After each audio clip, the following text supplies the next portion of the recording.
Hello students, welcome to Centum Tutor Accountancy Higher Secondary First Year 8th Unit Bank Reconciliation Statement. இதுல exercise question 1 பார்க்க போறோம். இத first question.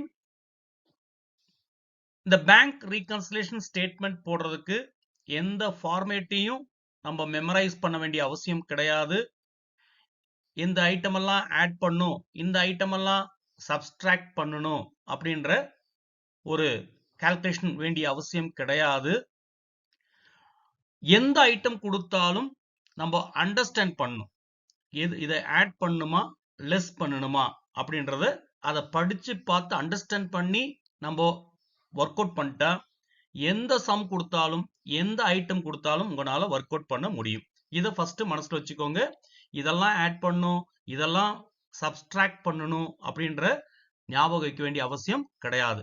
அந்த இடத்துல எந்த ஐட்டம் கொடுக்குறாங்களோ அந்த ஐட்டத்தை அண்டர்ஸ்டாண்ட் பண்ணிட்டு இதை ஆட் பண்ணுமா லெஸ் பண்ணுமா அப்படின்னு நீங்க டிசைட் பண்ணி ஒர்க் அவுட் பண்ணாலே போதும். எந்த கணக்கு கொடுத்தாலும் ஒர்க் அவுட் பண்ண முடியும். இப்போ நம்ம ஃபர்ஸ்ட் கணக்கு போலாம். ஃபர்ஸ்ட் சம் கொஸ்டின் பார்த்துக்கோங்க. உங்க புக்ல கொஸ்டினை அப்படியே பார்த்துக்கோங்க, புக்கை வச்சுக்கோங்க. புக்கை வச்சு பார்க்கும்பொழுது நான் ஒர்க் அவுட் பண்ணும்போது உங்களுக்கு புரியும். இந்த பேங்க் ரீகன்சிலேஷன் ஸ்டேட்மெண்ட்டை பொறுத்த வரைக்கும் ஃபர்ஸ்ட் நம்ம ஹெட்டிங் எழுதிடுவோம். ஹெட்டிங் இந்த கொஸ்டின்ல இருக்கு. From the following particulars prepare a bank reconciliation statement of Jayakumar as on 31st December 2016 இருக்கு. அந்த bank reconciliation statement of Jayakumar as on 31st December 2016 அப்படின்னு அந்த புக்ல அந்த கொஸ்டின்ல கொடுத்த அதே அந்த சென்டென்ஸ் அப்படியே எடுத்து எழுதிருங்க. மீதி இருக்க ஐட்டத்தை என்ன பண்ணணும் அப்படின்றத நீங்க படிக்க கூட வேண்டிய அவசியம் இல்லை, டைரக்டா கணக்கு போட்ட தொடங்கிடலாம். இப்போ நம்ம சம் ஒர்க் அவுட் பண்ண தொடங்கலாம். நிதானமா கவனிங்க, ஈஸியா ஒர்க் அவுட் பண்ணிடலாம். ஃபர்ஸ்ட் நம்ம என்ன பண்ணணும்னா ஹெட்டிங் கொடுக்கணும். அந்த கொஸ்டின்ல இருக்கக்கூடிய அதை அப்படியே எடுத்து எழுதிட்டா போதும்.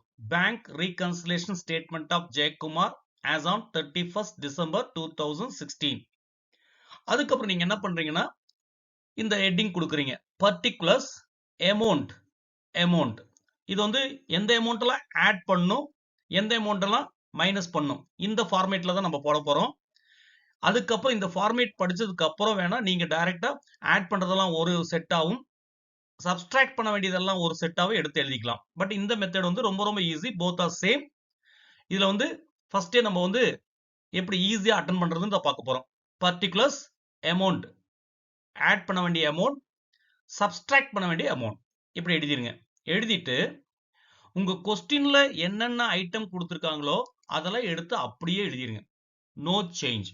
இங்க நான் அமௌண்ட்டை மட்டும் விட்டு பாக்கி எல்லாம் எடுத்து எழுதிட்டேன். Balance as per cash book, check deposited but not cleared, a customer has deposited into the bank directly. அப்போ நம்ம எந்தவித மாற்றம் கொண்டு வரதில்ல. புக்கு அதாவது கொஸ்டின்ல என்ன ஐட்டம் எல்லாம் கொடுத்துருக்காங்களோ அந்த ஐட்டத்தை எல்லாம் எடுத்து அப்படியே எழுதிட்டேன், அவ்வளவுதான். இப்போ ஃபர்ஸ்ட் என்ன கொடுத்துருக்காங்கன்னா balance as per cash book. Cash புக்ல ஸ்டார்ட் பண்ண போறோம். நம்ம பேங்க் ரீகன்சிலேஷன் ஸ்டேட்மெண்ட் பண்ண போறது எதுனா கேஷ் புக்கையும் பேங்க் புக்கையும் ரீகன்சில் பண்ண போறோம், சரி கட்ட போறோம். ஏன்னா ரெண்டு அமௌண்ட்டும் ரெண்டுல வந்தக்கூடிய பேலன்ஸும் டிஃபரெண்டா இருக்கும். ஏன் டிஃபரன்ஸ் அப்படின்னு தான் பார்க்க போறோம். ஃபர்ஸ்ட் இங்க என்ன கொடுத்துருக்காங்கன்னா balance as per cash book கொடுத்துருக்காங்க. Balance as per cash book, balance as per bank book எது கொடுத்தாலும் அது பாசிட்டிவ் அமௌண்ட். ஓவர் டிராஃப்ட் கொடுத்தால் நெகட்டிவ் அமௌண்ட். ஞாபகம் வச்சுக்கோங்க. பேலன்ஸ் கொடுத்தால் அது பாசிட்டிவ்ல எழுதணும், அதாவது அடிஷனல் எழுதணும். அதே பேங்க் ஓவர் டிராஃப்ட் அப்படின்னு கொடுத்திருந்தால் அது நெகட்டிவ்ல, அதாவது சப்ஸ்ட்ராக்ஷன் அமௌண்ட்ல எழுதணும். ரெண்டு அமௌண்ட் கொடுத்திருக்கோம், பாசிட்டிவ் நெகட்டிவ்னு கொடுத்திருக்கேன். அப்ப இப்போ நம்ம என்ன பண்ணோம், பேலன்ஸ் கொடுத்தனால பிளஸ்ல அந்த அமௌண்ட்டை எடுத்து எழுதிடலாம். 7130 rupees கொடுத்திருந்தாங்க. அதுல அடிஷன் அமௌண்ட்ல அமௌண்ட் பிளஸ்ல நான் எழுதிட்டேன். ஃபர்ஸ்ட் ஸ்டெப் இதான். அதுக்கப்புறம் அடுத்த ஐட்டம் படிச்சு பாருங்க. Check deposited but not cleared. Check நம்ம பேங்க்ல போய் போட்டிருக்கோம், பேங்க்ல டெபாசிட் பண்ணிருக்கோம். அப்ப நம்ம அது இனி கிளியர் ஆகல. இப்ப நம்ம இங்கதான் நம்ம அண்டர்ஸ்டாண்ட் பண்ண வேண்டியது செக் டெபாசிட்டட். ஒரு செக் நம்மளுக்கு ஃபர்ஸ்ட் கிடைச்சிருக்கு. நம்மளுக்கு செக் கிடைச்சா மட்டும்தான் யாரோ கொடுத்துருக்காங்க, ஏதோ ஒரு கஸ்டமர் நம்மளுக்கு வந்து செக் கொடுத்துருக்காங்க. அந்த கொடுத்த செக்கை பேங்க்ல போய் டெபாசிட் பண்ணியிருக்கோம். அப்போ ஃபர்ஸ்ட் செக் டெபாசிட்டட் வந்தாலே என்ன அர்த்தம்னா, first we received a cheque. நம்ம வந்து செக்கை ரிசீவ் பண்ணியிருக்கோம்னு அர்த்தம். Cheque is equivalent to cash. செக்கை ரிசீவ் பண்ணியிருக்கோம் அப்படின்னா அது கேஷ் ரிசீவ் பண்ணதுக்கு ஈக்குவல்.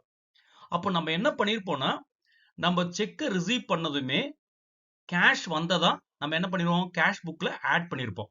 ஏன்னா செக் ரிசீவ், நம்மளுக்கு செக் கிடைச்சிருச்சு. அப்போ கேஷ் கிடைச்சதா நம்ம கன்சிடர் பண்ணி அதை கேஷ் புக்ல ஆட் பண்ணியிருப்போம். அப்போ கேஷ் புக்ல ஆட் பண்ணிட்டோம். அதை கொண்டு பேங்க்ல போடுறோம். பேங்க்ல போடும் பொழுது இனி பேங்க்ல ஆட் பண்ணல, நாட் கிளியர்ட், அங்க கிளியர் பண்ணல, பேங்க்ல ஆட் பண்ணல. அப்போ கேஷ் புக்ல ஆட் பண்ணிட்டோம், பேங்க் புக்ல ஆட் பண்ணல. அப்ப எது அதிகமா இருக்கும், கேஷ் புக் அதிகமா இருக்கும், பேங்க் புக் கம்மியா இருக்கும். இப்போ நம்ம கேஷ் புக் தான் ஸ்டார்ட் பண்ணிருக்கோம், கேஷ் புக்ல தான் எந்த அட்ஜஸ்ட்மெண்ட்டும் பண்ண முடியும். அப்போ கேஷ் புக்ல அதிகமா இருக்கு, பேங்க் புக்ல கம்மியா இருக்கு. அப்போ பேங்க் புக்கு ஈக்குவலா ஆக்கணும்னா நம்ம ஏற்கனவே ஆட் பண்ணதை நம்ம என்ன பண்ணிடணும், சப்ஸ்ட்ராக்ட் பண்ணிடணும். அப்போ 1000 ரூபாய் மைனஸ்ல போட்டாச்சு.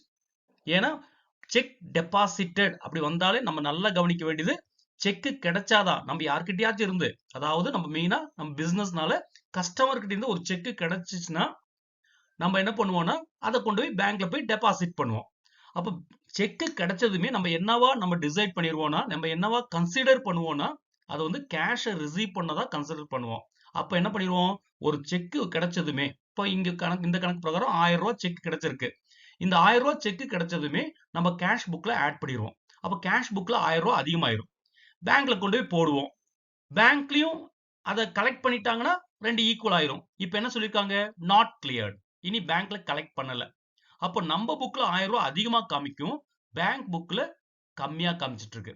அப்போ நம்ம புக்கு நம்ம கேஷ் புக்ல தான் ஸ்டார்ட் பண்ணிருக்கோம், நம்ம கேஷ் புக்கை தான் அட்ஜஸ்ட் பண்ண முடியும். அப்போ பேங்க் புக்கு ஈக்குவலா ஆக்கணும்னா நம்ம ஏற்கனவே ஆட் பண்ணதை திரும்பவும் லெஸ் பண்ணிடணும். லெஸ் பண்ணியாச்சு. அடுத்த ஐட்டம் படிச்சு பாருங்க. A customer has deposited into the bank directly. ஒரு கஸ்டமர் என்ன பண்ணிட்டாங்கன்னா பேங்க்ல கொண்டு டைரக்டா காசு போட்டாங்க. அப்போ பேங்க்ல போய் டைரக்டா காசு போட்டாங்க. A customer has deposited into the bank directly. பேங்க்ல கொண்டு டைரக்டா காசை போட்டாங்க. நம்மளுக்கு தர வேண்டிய கேஸை பேங்க்ல போட்டாங்க. அப்போ பேங்க் புக்ல என்ன ஆயிரும், அதிகமாயிரும். ஏன்னா அவங்க டைரக்டா பேங்க்ல போட்டாலும் பேங்க் புக் அதிகமாயிரும், நம்ம கேஷ் புக்கு கம்மியா தான் இருக்கும். இப்போ நம்ம கேஷ் புக்கை பேங்க் புக் ஈக்குவல் ஆக்கணும்னா நம்ம கேஷ் புக்கை தான் அட்ஜஸ்ட் பண்ணும். அப்போ நம்மளும் என்ன பண்ணும், பேங்க்ல ஆட் பண்ணாதான் அதிகமாயிடுச்சு. இப்போ நம்ம கேஷ் புக்கை தான் அட்ஜஸ்ட் பண்ணிட்டு இருக்கோம். அப்போ கேஷ் புக்லயும் நம்ம என்ன பண்ணிடணும், அதை ஆட் பண்ணிட்டா பேங்க் புக்கு ஈக்குவல் ஆயிரும். அப்போ ஆட்ல போட்டுருணும். இவ்வளவுதான் விஷயம், இவ்வளவுதான் சிம்பிள் விஷயம். பேலன்ஸ்னு கொடுத்தா எப்போதுமே அடிஷன் அமௌண்ட்ல எழுதிக்கோங்க, பிளஸ் அமௌண்ட்ல எழுதிக்கோங்க. ஓவர் டிராஃப்ட் கொடுத்தா நெகட்டிவ் அமௌண்ட் எழுதணும். இங்க வந்து பேலன்ஸ் கொடுத்தனால பாசிட்டிவ்ல நான் எழுதிட்டேன், பாசிட்டிவ் அமௌண்ட்ல எழுதிட்டேன், அடிஷன் அமௌண்ட்ல எழுதிட்டேன் 7130. ரெண்டாவது item cheque deposited but not கிளியர்னு கொடுத்துருக்கான். செக்கை நம்ம பேங்க்ல டெபாசிட் பண்ணோம், இனியும் நம்ம அக்கௌண்ட்ல ஆட் பண்ணல, பேங்க் அக்கௌண்ட்ல ஆட் பண்ணல, அப்படிதான் கணக்கு. அப்போ நம்ம செக் டெபாசிட்டட் அப்படி வந்தாலே நம்மளுக்கு ஒரு செக் கிடைச்சாதான் டெபாசிட் பண்ண முடியும். அப்போ நம்மளுக்கு செக் யாரோ கொடுத்துருக்காங்க, ஒரு கஸ்டமர் நம்மளுக்கு செக் கொடுத்துருக்காங்க. அந்த செக் கிடைச்சதுமே நம்ம கேஷா தான் கன்சிடர் பண்ணி அதை கேஷ் புக்ல ஆட் பண்ணிடுவோம். அப்போ 1000 ரூபாய் நம்மளுக்கு செக் கிடைச்சிருக்கு. அப்போ கேஷ் புக்ல ஆட் பண்ணி கேஷ் புக்ல 1000 ரூபாய் அதிகமா காமிக்கும். பேங்க்ல இனி போடல, பேங்க்ல கிளியர் ஆகல, பேங்க் வந்து 1000 ரூபாய் கம்மியா காமிக்கும். இப்போ நம்ம என்ன பண்ணணும், கேஷ் புக் அட்ஜஸ்ட் பண்ணணும், பேங்க் புக் ஈக்குவல் ஆக்கணும். பேங்க் கம்மியா காமிக்குது, அப்போ கேஷ் புக்கையும் கம்மி பண்ணிடலாம். இப்போ ஈக்குவல் ஆயிரும் இல்லைங்களா.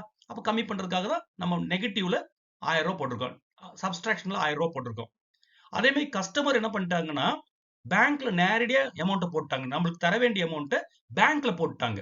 அப்ப பேங்க்ல என்ன ஆயிரும், 800 ரூபாய் அதிகமா காமிக்கும், பேங்க்ல 800 ரூபாய் அதிகமா காமிக்கும். ஆனா கேஷ் புக்ல 800 ரூபாய் கம்மி, ஏன்னா நம்ம வரல, பேங்க்ல டைரக்டா அவங்க போட்டாங்க. அப்ப நம்ம என்ன பண்ணணும், நம்ம அந்த பேங்க்கு ஈக்குவல் ஆக்கணும்னா நம்மளும் அந்த 800 ரூபாவை ஆட் பண்ணணும், ஆட் பண்ணாதான் பேங்க்கு ஈக்குவல் ஆகும். அப்படி 800 ரூபாய் அடிஷனல் போட்டேன். அதுக்கப்புறம் நம்ம என்ன பண்ணணும்னா இந்த ரெண்டு ஐட்டத்தை ரெண்டு சைடையும் நம்ம ஆட் பண்ணணும்.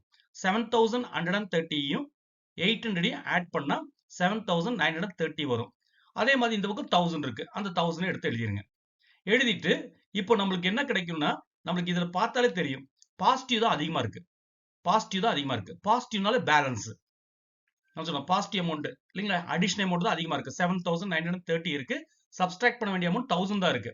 அப்போ நம்ம என்ன எழுதணும்னா பேலன்ஸ் தான் எழுதணும். பேலன்ஸ் ஆஸ் பர் நம்ம கேஷ் புக்ல ஸ்டார்ட் பண்ணோம். அப்ப என்ன கிடைக்கும்? பாஸ்புக் கிடைக்கும். பாஸ்புக்னு சொல்லலாம், பேங்க் புக்னு சொல்லலாம், பேங்க் ஸ்டேட்மெண்ட்னு சொல்லலாம். அப்ப எப்படி கண்டுபிடிக்கிறது? திரும்பவும் கீழே ஒரு லைன் போட்டுட்டு எங்க அதிகமான அமௌண்ட் இருக்கோ அதை எடுத்து எழுதிருங்க. 7,930 எடுத்து எழுதியாச்சு. அதே அமௌண்ட் நெகட்டிவ் சைடும் எழுதிருங்க, சப்ஸ்ட்ராக்ஷன் சைடும் எழுதிருங்க. 7,930 first side, first positive amount no problem, 7,930. இங்க டோட்டலும் 7,930. பட் இங்க வந்து நெகட்டிவ் சைடுல, அதாவது சப்ஸ்ட்ராக்ஷன் சைடுல 1000 தான் இருக்கு. பட் அதோட டோட்டல் எவ்வளவு வரணும்? 7,930 வரணும். அப்போ எவ்வளவு பேலன்சிங் ஃபிகர்னு பார்த்தா போதும். பேலன்சிங் ஃபிகர் வந்து 6,930. இதுதான் balance as per passbook. Thank you for வாட்சிங் this video. Wish all the best.